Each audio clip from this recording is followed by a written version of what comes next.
Hi friends, welcome to R S allrounder. இன்றைக்கி நம்மளோட YouTube சேனலில் எக்கு வச்சு ஒரு சிம்பிளான ஸ்நாக்ஸ் ரெசிபி தாங்க செஞ்சுருக்கிறோம். இது டேஸ்ட் வைஸ் ரொம்ப ரொம்ப சூப்பராக இருக்குங்க. இதை நம்ம மார்னிங் பிரேக்ஃபாஸ்ட்டாக எடுத்துக்கலாம், ஈவினிங் டைமில் ஸ்நாக்ஸ் மாதிரி எடுத்துக்கலாம். இந்த ரெசிபி வெளி லேயர் நல்லா கிறிஸ்பியாகவும் உள்ளார நல்லா சாஃப்டாகவும் இருக்குங்க. டேஸ்ட் ரொம்ப ரொம்ப சூப்பராக இருக்கும். குழந்தைங்களுக்குலாம் இந்த மாதிரி செஞ்சு கொடுக்கும்போது நல்லா விரும்பி சாப்பிடுவாங்க. இப்போ வாங்க இந்த ரெசிபி எப்படி செய்யலாம்னு சொல்லிட்டு வீடியோக்குள்ளே போய் பார்க்கலாம். இந்த ரெசிபி பண்ணுறதுக்கு நான் இன்னைக்கு 3 முட்டை எடுத்திருக்கேன். முட்டையை வேக வைக்கும் போது முட்டை மூழ்கிற அளவுக்கு தண்ணி ஊற்றிக்கலாம். இப்போ இது கூடவே கொஞ்சமாக உப்பு ஆட் பண்ணிக்கலாம். உப்பு ஆட் பண்ணிவிட்டு முட்டையை நல்லா வேக வச்சு எடுத்துக்கலாம். முட்டை நல்லா வெந்துருச்சு. இப்போ நம்ம ஸ்டவ் ஆஃப் பண்ணிவிட்டு ஆற வச்சு தோல் உரிச்சு எடுத்துக்கலாம். முட்டையை தோல் உரிச்சு எடுத்தாச்சு. இப்போ பீட்ரூட் கட்டையில் நல்லா துருவி எடுத்துக்கலாங்க. பாருங்க, நான் 3 முட்டையை நல்லா துருவி எடுத்துக்கிட்டேன். இப்போ இது கூடவே தேவையான பொருளை ஆட் பண்ணிக்கலாம்.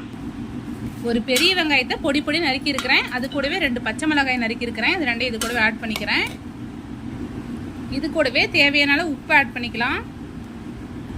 இது கூடவே 1 டீஸ்பூன் கறி மசாலா ஆட் பண்ணிக்கிறேன். இது கூடவே 1/2 டீஸ்பூன் தனி மிளகாய் தூள் ஆட் பண்ணிக்கிறேன். மசாலா எல்லாமே உங்களோட காரத்துக்கு ஏற்ப ஆட் பண்ணிக்கோங்க. கொஞ்சமாக மிளகுத்தூள் ஆட் பண்ணிக்கிறேன்.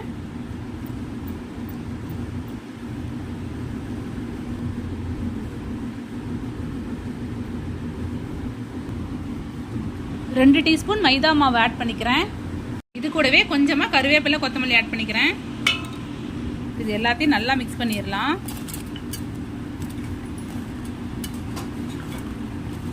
தண்ணி தேவைப்படாது. நல்லா மிக்ஸ் பண்ணி விட்டுக்கோங்க. உங்களுக்கு ரொம்ப ட்ரை ஆகிற மாதிரி தெரிஞ்சால் லைட்டாக மட்டும் தண்ணி தெளித்து விட்டுக்கோங்க. நல்லா மிக்ஸ் பண்ணிடலாம். பாருங்கள், இது மாதிரி நல்லா மிக்ஸ் பண்ணி எடுத்தாச்சு. தண்ணி எதுவுமே ஆட் பண்ணிக்கல. இப்போ நம்ம இது வடை மாதிரி தட்டி எடுத்துக்கலாம். இது மாதிரி கொஞ்சமாக எடுத்து உருண்டை பிடிச்சி வடை மாதிரி தட்டிக்கலாம். ரொம்ப தின்னாவும் இல்லாமல் ரொம்ப திக்காவும் இல்லாமல் மீடியம் சைஸில் இது மாதிரி தட்டி எடுத்துக்கோங்க. தட்டும் போது கையில் ஆயில் அப்ளை பண்ணிக்கோங்க, ஒட்டாது. இது மாதிரி நம்ம எல்லாத்தையுமே தட்டி எடுத்துக்கலாம். நம்ம ரெடி பண்ணி வச்சது எல்லா எக்கையுமே பாருங்கள் வடை ஷேப்பில் தட்டி எடுத்துக்கிட்டேன். ரொம்ப தின்னாவும் இல்லாமல் ரொம்ப திக்காவும் இல்லாமல் இந்த மாதிரி தட்டி எடுத்துக்கோங்க. ஒரு தோசை தவாவில் 2 டீஸ்பூன் அளவுக்கு ஆயில் ஆட் பண்ணியிருக்கிறேன். தவா நல்லா சூடாகட்டும். தவா நல்லா சூடாயிடுச்சு. இப்போ நம்ம ரெடி பண்ணி வச்சிருக்கிற எக்கு ஒன்று ஆட் பண்ணிக்கலாம். அடுப்பை நல்லா லோ ஃப்ளேமில் வச்சுக்கோங்க. இதை நம்ம ஆயிலில் போட்டு பொரிச்சு எடுத்துக்கலாம். ஆனால் ஆயில் அதிகமாக யூஸ் பண்ணிக்க மாட்டேங்க அப்படின்னா நம்ம இது மாதிரி செஞ்சு சாப்பிட்டுக்கலாம். ஃபுல்லாக ஆட் பண்ணியாச்சு. அடுப்பை நல்லா லோ ஃப்ளேம்லேயே வச்சுக்கிட்டு ஒரு சைடு குக் ஆனது இன்னொரு சைடு திருப்பி விட்டுடலாம். தேவைப்பட்டால் மேலே லைட்டாக ஆயில் அப்ளை பண்ணிக்கோங்க. பாருங்கள், ஒரு சைடு குக் ஆனது நம்ம இன்னொரு சைடு திருப்பி விட்டுருக்கேன். இது ரொம்ப ரொம்ப சிம்பிளான ரெசிபிங்க. குழந்தைங்களுக்குலாம் இதை வந்துட்டு ஈவினிங் ஸ்நாக்ஸாகவும் செஞ்சு கொடுக்கலாம், மார்னிங் பிரேக்ஃபாஸ்ட்டாகவும் எடுத்துக்கலாம். ரொம்பவே டேஸ்ட்டாக இருக்கும். ஆயில் வந்துட்டு அதிகமாக யூஸ் பண்ணிக்காம மீடியமான ஆயிலே செஞ்சு முடிக்கக்கூடிய ஒரு ஈவினிங் ஸ்நாக்ஸ் ரெசிபி. இப்போ 2 சைடு நல்லா வேகட்டும்.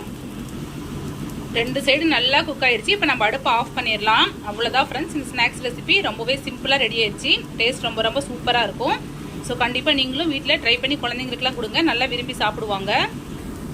இது மாதிரி simple recipes and lunch box recipe series நம்மளோட சேனலில் ரெகுலராக அப்லோட் பண்ணுவோம். இது மாதிரி வீடியோஸ் வேணும்னா நம்மளோட ஆர்எஸ் ஆல்ரவுண்டர் சேனல் மறக்காம சப்ஸ்கிரைப் பண்ணிக்கோங்க. இந்த வீடியோ உங்களுக்கு பிடிச்சிருந்தா லைக் பண்ணுங்கள், கமெண்ட் பண்ணுங்கள், மறக்காம உங்களோட ஃப்ரெண்ட்ஸ்க்கு ஷேர் பண்ணிக்கோங்க. தேங்க்யூ ஃப்ரெண்ட்ஸ், தேங்க்ஸ் ஃபார் வாட்சிங்.